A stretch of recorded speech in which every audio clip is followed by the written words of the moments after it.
Yoda. Cette vidéo est pleine d'informations.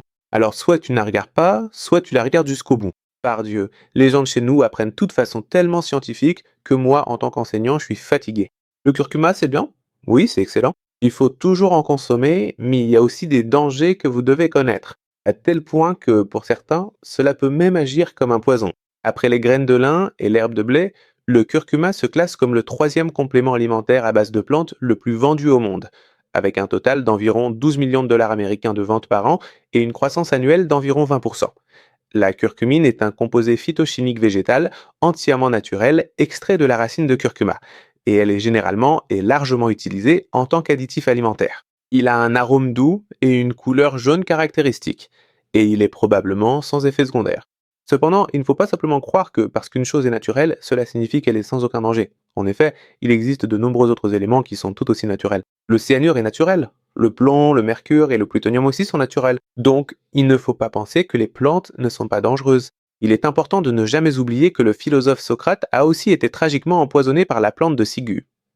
Concernant cette idée reçue que les médicaments complémentaires sont utilisés comme des traitements systématiquement plus sûrs et naturels, il faut impérativement se rappeler que tout traitement ayant un effet biologique réel injecte en quelque sorte une substance médicamenteuse dans le corps humain, et est donc susceptible de devenir extrêmement toxique. Il est impossible de présumer simplement que les substances végétales sont entièrement dépourvues de tout danger, surtout lorsqu'elles sont ingérées ou consommées à des doses bien supérieures à celles d'une consommation alimentaire quotidienne habituelle.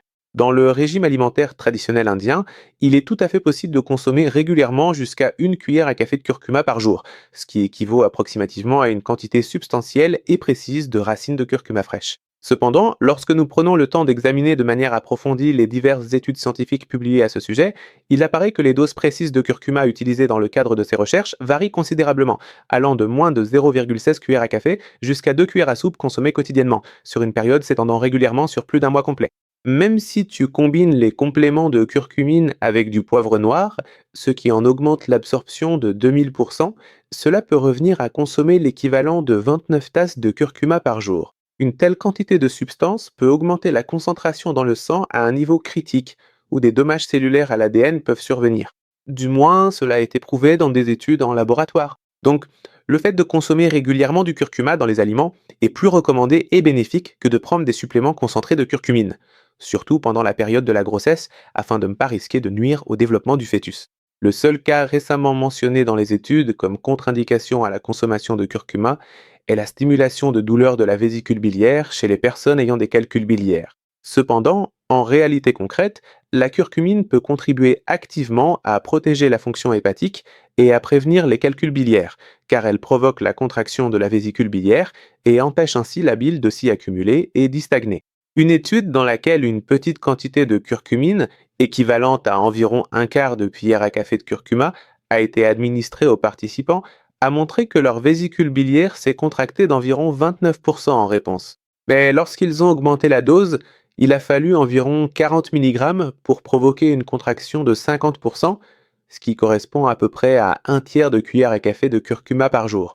C'est un mécanisme extrêmement puissant, mais si une personne a une obstruction de la vésicule biliaire et ingère un aliment ou une substance qui provoque une forte contraction de la vésicule, cela peut s'avérer particulièrement douloureux. Donc, les personnes ayant des problèmes biliaires doivent faire preuve de prudence lorsqu'elles consomment de la curcumine.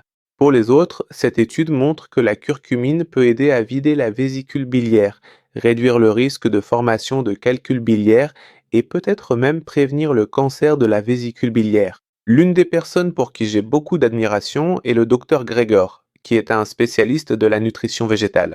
Il a aussi une chaîne sur YouTube et il a mentionné à plusieurs reprises que le curcuma contient de l'oxalate. Ne t'inquiète pas, il n'est pas nécessaire de paniquer ou de vouloir jeter tout ton curcuma tout de suite. Cela signifie tout simplement et concrètement que le curcuma est une source d'acide oxalique, à l'instar d'une grande variété d'autres aliments et épices. Et il est important de noter que même le chocolat contient de l'oxalate. Donc il faut absolument en consommer avec une certaine forme de modération raisonnable. Ces substances peuvent entraîner la formation de cristaux. Ces petits cristaux restent soit dans le système intestinal et empêchent l'absorption de plusieurs minéraux essentiels, soit ils se forment dans la circulation sanguine et sont progressivement éliminés par les reins. C'est pour cela qu'on dit que les oxalates peuvent provoquer des calculs rénaux. Mais ne t'inquiète pas, si tu n'es pas prédisposé aux calculs rénaux et que ton alimentation est riche en aliments végétaux sains, il n'y a pas de raison de t'inquiéter. Alors, Qui devrait éviter le curcuma? Il est important de noter que les personnes qui souffrent de problèmes de calcul biliaire doivent être prudentes, car le curcuma entraîne une contraction significative de la vésicule biliaire. Et si tu as des calculs biliaires, tu ressentiras alors une douleur très intense. Mais si tu n'as ni calculs rénaux ni calculs biliaires, intégrer régulièrement le curcuma dans ton alimentation quotidienne est une excellente initiative pour votre santé globale. Cependant, la question fondamentale que nous devons nous poser est la suivante. Quelle quantité précise de curcuma peut-on réellement consommer sans que cela ne nuise à notre corps? Aucune organisation de santé majeure n'a encore précisé exactement quelle quantité de curcuma est idéale pour le corps humain, mais le docteur Greger, après avoir examiné de très nombreuses études scientifiques, suggère et recommande qu'environ un quart de cuillère à café par jour soit tout à fait sans danger pour tout le monde. Si vous préférez utiliser du curcuma frais, environ un quart de pouce de sa racine devrait normalement être amplement suffisant. Beaucoup des gens l'utilisent plutôt sous forme de poudre déshydratée, donc il vous sera certainement beaucoup plus facile de le mesurer ainsi. Ne vous inquiétez pas, il n'est pas nécessaire d'être aussi pointilleux. Il est préférable de consommer du curcuma chaque fois que vous en avez envie et que cela s'intègre à vos plats. Même s'il devait arriver qu'un jour tu oublies d'en prendre, ne va surtout pas t'imaginer que c'est la fin du monde. Il n'y a absolument aucun inconvénient majeur à l'utiliser de façon intermittente comme ça. Avant de poursuivre, puisque la suite de la discussion va devenir un peu plus sérieuse et importante, je me permets de vous demander, comme un ami, de soutenir cette vidéo et moi-même de toutes les manières possibles. Likez, abonnez-vous, laissez un commentaire en anglais ou partagez cette vidéo avec d'autres personnes. Ça m'aide à avoir plus de motivation pour continuer, et si vous ne souhaitez pas soutenir, je comprends tout à fait. Dans tous les cas, merci de votre accompagnement. Passons à la suite de la discussion. Donc, une consommation excessive de curcuma peut augmenter le risque de calculs rénaux car le curcuma contient une grande quantité d'oxalate soluble qui se combine avec le calcium et forme des calculs rénaux.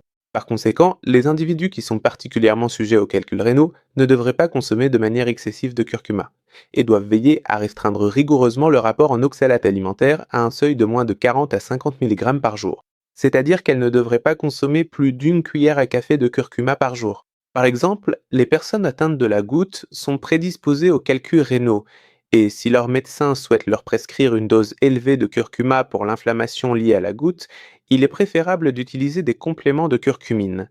En effet, pour atteindre une dose élevée de curcumine avec le curcuma, il faudrait consommer une grande quantité d'oxalate et donc une grande quantité de curcuma. Oui, la curcumine a un effet thérapeutique chez ces personnes, mais le curcuma n'est pas la bonne voie pour apporter la curcumine à l'organisme. Merci d'avoir regardé cette vidéo. N'hésitez pas à poser vos questions dans les commentaires et partager cette vidéo avec toute personne à qui elle pourrait être utile. Prends bien soin de toi. En attendant la prochaine vidéo. Au revoir.